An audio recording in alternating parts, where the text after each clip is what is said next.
Patriotas, veja a grandiosa decisão que está em andamento lá na CCJ. E quem está comandando essa decisão é nada mais nada menos do que uma parlamentar conservadora. É Elon Musk versus Alexandre de Moraes. E vocês precisam saber, tá? Das revelações nos mínimos detalhes que Deltan fez a respeito das decisões do ministro Alexandre de Moraes. E isso vai impactar seriamente, tá? Contra eles aqui no Brasil por causa dessas decisões através do projeto de lei que está em andamento lá nos Estados Unidos da América contra essa censura no Brasil, viu? Fiquem comigo até o final para vocês saberem de toda a verdade. Olha só, a CCJ da Câmara vota nesta terça-feira convite para ouvir Elon Musk, empresário e autor de diversas denúncias contra o ministro Alexandre de Moraes. O presidente da Comissão de Constituição e Justiça, CCJ da Câmara, a deputada Carolina de Tone, PLSC, pautou para esta terça-feira, 21, um pedido de convite para o empresário Elon Musk ser ouvido no colegiado. O convite ao dono da rede social está inserido no requerimento apresentado pelo deputado José Mendeiros, PLMT, com a proposta de apreciar as denúncias feitas pelo bilionário contra o ministro do Supremo Tribunal Federal, STF, Alexandre de Moraes. Como Musk não apresentou disponibilidade para participar presencialmente, Mendeiros sugeriu que a comissão o ouça de maneira remota, virtual, e possível que o empresário tema por decisões de Moraes em seu desfavor, caso esteja em solo brasileiro. Tem dúvidas? Tem dúvidas? Olha o exemplo aí que o ministro Alexandre de Moraes tomou através das suas decisões, né, todos aqueles lá que foram contra ele, que fizeram críticas contra ele, né, contra as decisões deles, o que eles fizeram. Mas vamos dar só um exemplo, né? Vamos dar só um exemplo. O Elon Musk, né, ele tem empresa lá nos Estados Unidos da América, o Congresso norte-americano está investigando essa censura imposta pelo ministro Alexandre de Moraes. Caso, se o Elon Musk viesse aqui no Brasil depor, né, contra as atitudes do ministro Alexandre de Moraes, e o ministro Alexandre de Moraes mandasse a Polícia Federal fazer qualquer medida contra ele, meu irmão, ai, não queria nem estar na pele deles, viu? Ainda mais lá nos Estados Unidos da América. Eles iam dar um prazo de 24 horas para o ministro Alexandre de Moraes voltar, né, todas essas decisões contra o Elon Musk, viu? Não é assim que ele fazia? 24 horas? Pois é, viu? Agora vem comigo para vocês saberem o que o Deltan disse nos mínimos detalhes. Segue o canal, deixa o seu like, eu quero ouvir a sua opinião sobre o que eu vou contar para você agora. Antes, aliás, de alguns desses fatos, esses 3 fatos que eu vou contar pra vocês, saiu uma notícia dizendo que Moraes estava realizando esse recuo. Dá uma olhadinha aqui nessa notícia. Moraes põe freio em ofensiva contra o bolsonarismo e reduz tom em decisões. Essa notícia saiu na Folha de São Paulo e, gente, essa notícia aqui é um grande absurdo por si só. Veja só, não cabe a um juiz, a um magistrado, a um ministro realizar uma ofensiva contra o bolsonarismo. E aí tá aqui a imprensa retratando como se fosse a coisa mais normal do mundo. Eu tô cansado de ver a imprensa normalizar o que é absurdo. Não cabe a um juiz fazer uma ofensiva contra um grupo político ou contra uma ideologia. O judiciário não serve para isso. O judiciário não tem representatividade, ele não é eleito, ele não faz política pública, o judiciário não faz leis, o judiciário tem sua legitimidade extraída do fato de que ele executa as leis e a Constituição. Como então que o ministro faz uma ofensiva, ou agora, freia a ofensiva contra o bolsonarismo? Isso por si só é absurdo. E aí a matéria da Folha fala que Moraes pôs freio, nos últimos meses, à rigidez de decisões que envolvem o ex-presidente Jair Bolsonaro. Peraí, mais uma vez, decisões do judiciário não tem que ser nem rígidas, nem não rígidas, tem que simplesmente aplicar a lei. Isso aqui já é uma confissão de que existe uma atuação intencional do judiciário contra Jair Bolsonaro. E aí se coloca ainda que o objetivo desse freio do Supremo é reduzir o risco da ampliação de atritos da Corte com o Congresso. Essa é outra coisa que o judiciário não pode fazer, medir risco. Não, o judiciário aplica a lei, a Constituição. E segue ainda a matéria dizendo que, com isso, com esse freio, os ministros do Supremo, Alexandre de Moraes, quer evitar que se passe a enxergar o ex-presidente Bolsonaro como vítima de perseguição do Supremo. Mas ele é, sim, vítima, está escancarado. Ele está sendo investigado lá em investigações e inquéritos, sem que nem ele, nem ninguém ao redor dele, nem ninguém investigado tenha foro privilegiado. Ou seja, o Supremo simplesmente não teria poderes, competências para essas investigações, mas está lá. Existe uma série de outros arbítrios nesses inquéritos, sobre os quais a gente tem comentado aqui no canal. E ainda, essa matéria fala que uma outra razão para o freio do Supremo é a proposta de emenda à Constituição que foi aprovada no Senado, que limita as decisões individuais de ministros do Supremo, em reação às pautas que têm sido votadas pela Corte. Então vejam que saiu essa notícia e a essa notícia se somam 3 fatos desta semana que confirmam essa notícia. O primeiro fato é o fato de que nessa semana Moraes soltou o coronel Naime.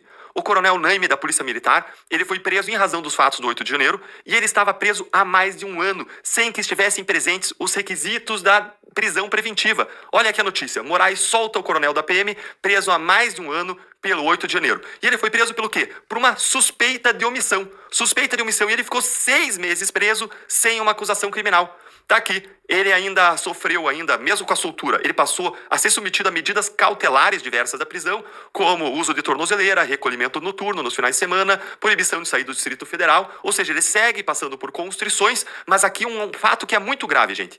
Além de ele ter sido preso, mesmo estando de férias no 8 de janeiro, ele teria ido aqui ao local para auxiliar o trabalho da polícia. Agora tá o fato aqui muito grave, é o fato de que ele só foi se tornar réu 6 meses depois. Observa aqui nessa outra notícia.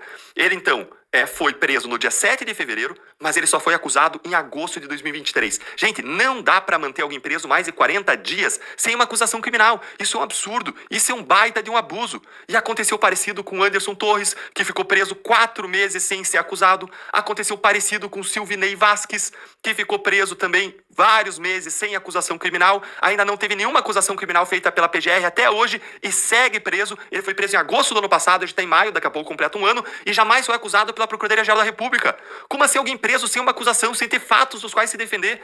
E ainda a gente tem o Felipe Martins, que foi preso por mais de 3 meses sem denúncia. Esse é o primeiro fato, então. O fato é que, corroborando a ideia de que Moraes está freando, está colocando um freio na sua ofensiva contra o bolsonarismo, ele soltou nesta semana o Coronel Naime. Vamos para o segundo fato dessa semana relevante que confirma a notícia, que confirma a ideia de que Moraes está se colocando freios. O segundo fato é que, além de soltar o Coronel Naime nessa semana, o ministro devolveu as redes sociais do senador Marcos Duval. Olha aqui, gente. Moraes devolve as redes sociais do senador Marcos Duval após quase um ano em que ele derrubou as redes sociais.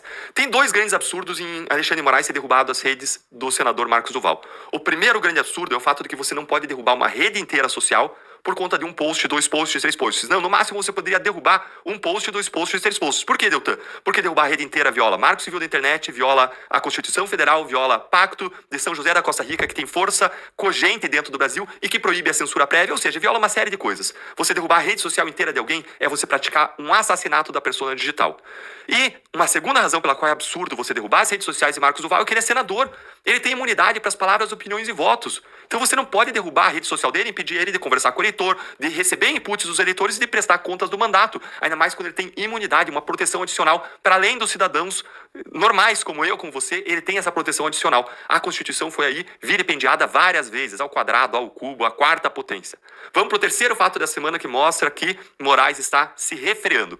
Em terceiro lugar, de forma surpreendente, o ministro Alexandre de Moraes permitiu a distribuição de um novo inquérito das fake news, que foi pedido pelo governo, por Paulo Pimenta, para a ministra Carmen Lúcia. Vejam aqui, ó. A ministra Carmen Lúcia vai conduzir o inquérito pedido pelo governo sobre fake news no Rio Grande do Sul. Mas, Eltan, não existia uma prevenção, não tinha aqui mesmo para o Alexandre de Moraes. Então, o que tem de diferente aqui em esse novo inquérito e para Carmen Lúcia? Gente, eu sei que não tinha prevenção e que tinha que ser distribuído para outro ministro do Supremo, mas isso valia para vários outros inquéritos que o ministro Alexandre de Moraes sugou para ele por uma prevenção que já não existia. Então não me surpreenderia se ele sugasse esse inquérito também. Uma série de outros casos, por exemplo, aquele caso da investigação dos empresários bolsonaristas, aquele grupo de WhatsApp, que depois foi arquivado, apesar das medidas determinadas por ele, como derrubada de redes sociais, bloqueios de contas bancárias, buscas e apreensões, depois chegou à conclusão óbvia que não tinha crime, como a gente já sabia desde o começo. Só que, vejam que o ministro Alexandre de Moraes puxou aquele inquérito para ele, embora não tivesse nenhuma relação com outros casos que também estavam na Suprema Corte, e embora ninguém tivesse foro privilegiado. Mas vejam que nesse caso, esse é o terceiro fato da semana, ele permitiu que o inquérito não ficasse com ele e que fosse distribuído para a ministra Carmen Lúcia, o que mostra mais uma vez que ele está se freando.